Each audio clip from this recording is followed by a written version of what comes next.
Hi everyone. The question that I have today is why did Etsy give my customer a discount when I don't have any sales going or I don't have a coupon code? And what that could be is that occasionally Etsy will send discounts out to specific people on the email list. Whatever that happens to be is up to them. Now, usually what this is Etsy trying to get people who have purchased on Etsy a specific amount of time ago, but then they haven't come back to buy anything in the meantime. They go ahead and send them discounts and say, come back and shop with us again.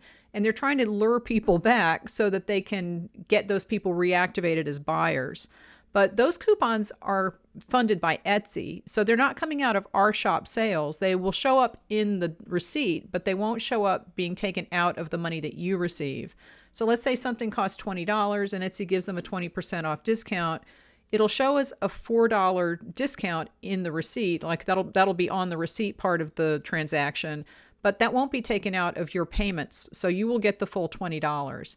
Those Etsy coupons are sent out again to specific people, and you can't take the coupon code and share it with your friends because people have tried to do that and Etsy doesn't like that.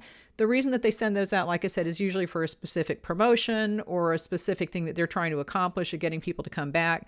But that's why occasionally you will get that kind of thing happening. And if you check with other sellers, they'll probably let you know that they've seen the same thing.